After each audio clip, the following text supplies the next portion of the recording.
Հա, կներեք, չեմ հիշում։ Հայրսուր ձեզ լսենք, ձեր դիրքորոշումը, եթե իհարկե ցանկանում եք, Հայրսուր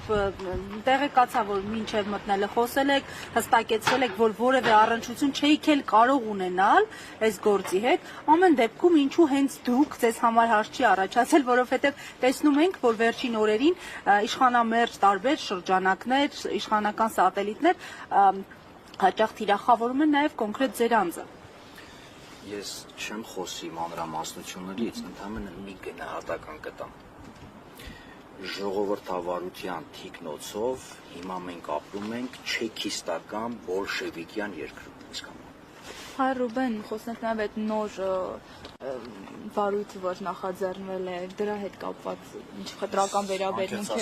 Չեմ կարող սահմանը հիմա որոշարկել,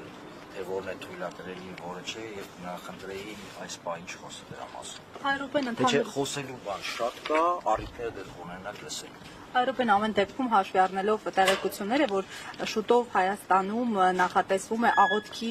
նախաճաշ անվանտակ ինչ-որ աշխարհիկ հոգևոր միջոցառում իրականացնել, նախ լսել եք դրա մասին, ծանոթ եք թե ոչ եւ սրա նպատակը որն է, ով է գալիս եւ ինչու է գալիս, որովհետեւ այդպես է բովանդակությունը կարծեք, նորոգելու քրիստոնյա ժողովրդի ավանդույթը եւ այլն եւ այլն։ Ձեզանից եմ լսում նման միջոցառման մասին,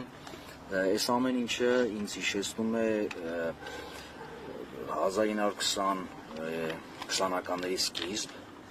իդեպ այսօր հենց կարդում էի Գևորգ 5-րդի կոնդակը, այն ժամանակվա Շիրակի թեմի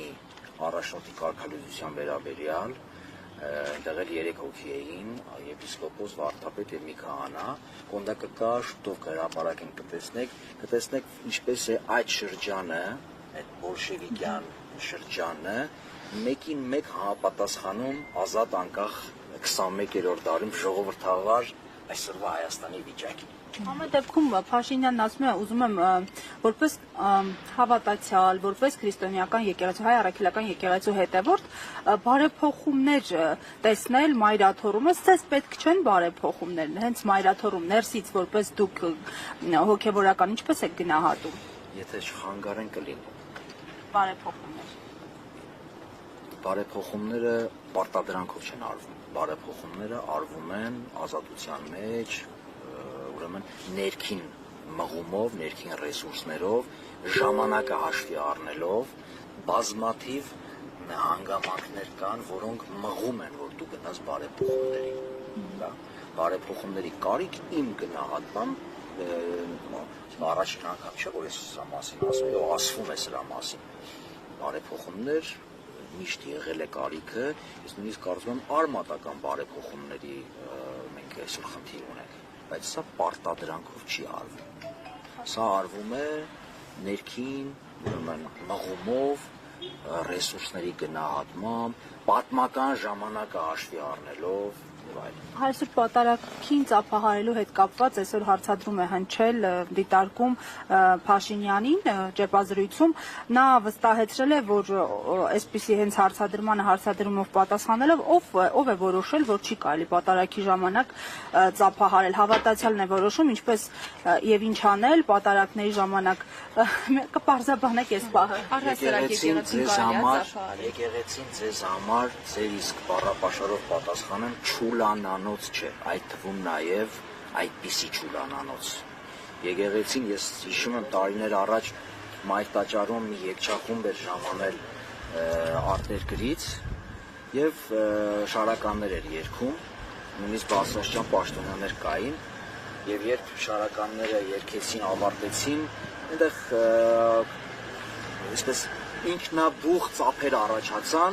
մեր կողմից քննադատվեց եւ այդ մարդիկ ընդունեցին։ Այսինքն դա տարածված, այսպես ասած, հա, չկա որևիցե միտեղ կանոն դրած, բայց մենք կարծում ենք, որ եկեղեցում ես չեմ ասում պատշաճ չէ, ընդունված չէ մեզ մոտ, օրինակ Սփյուռքում ծափահարում է։ Մեզ մոտ ընդունված չէ, բայց դե խնդիրը ծափահարելը չէ։ Ում Խնդիրը ծափահարելն է։ ում ծափահարելն է, ինչ արարողություն, ինչ միջոցներով, ինչ դերակատարներով, ինչ նպատակով։ Այսինքն Քրիստոսի զոհաբերության միջոցառումը պատարակը չի կարելի վերածել ծափերի հանդիսական ինչ-որ բաների, հա, միջոցառման։ Ման լուրջ չէ։ Հասկանալի։ Շնորհակալ եմ օրհնաբերություն, իսկ քննիչները այսօր ինչքանով են պատշաճ կատարել իրենց աշխատանքը, հնարավոր է ձեր իրավունքներն էին այսօր շահարկվել։ Բայց խնդիրը մեկ քննիչի, երկու քննիչի խնդիրը չի։ Խնդիրը դաշտն է։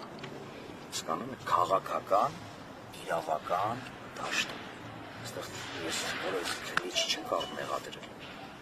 Խնդիրը քննիչը չէ։ Խնդիրն այն է, որ մեր երկրում սահմանադրականությունը խախտված է։ Ուրեմն իշխանությունների թևերի բաժանվածության, աշխարհիկ հոգևոր իշխանությունների անջատ լինելու խառնված է։ Ուզուրպացիա է տեղի ունենում, այդ գործընթացն է ես նկատում։ Կենտրոնացում, սահմանադրության կոպտակում խախտում է։ Խախտված է սահմանը անձնական կյանքի եւ հանրային կյանքի։ Հասկանում եք։ Ես վերջերս անկեղծած հաճախակի աշխատում չլսել որոշ պաշտոնյաների հայտարարություններ, բայց արդեն ստիպված եմ որոշակի անդրադարձ կա նայելու, որպեսզի տեսնեմ ինչ են խոսել, որտեղ այնքան շատ են խոսում, այնքան անդրադարձի թեմա, որ արդեն չես ուզում հետևել։ Եվ լսեցի, որ ինչ-որ հայտարարություն կար, որ հոգևորականը չի կարող անձնական կյանք ունենա։ Սա բացարձակ անգրագիտություն է, որտեղ խոստովանության ինստիտուտը արդեն անձնական կյանքին է վերաբերում, երբ որ դու գնում ես խոստովանահորվում քո մեղքերը թվարկելու, մեղքերի համար ուրեմն լացելու եւ ապաշխարելու։ Այսինքն եւ բացի դրանից, տեսեք մենք հասկանում ենք 21-րդ դարում, տեսեք իրենք ինչ են ասում։ Իրենք ասում են, որ հասարակության մեջ ինչ որ մի կատեգորիա կա,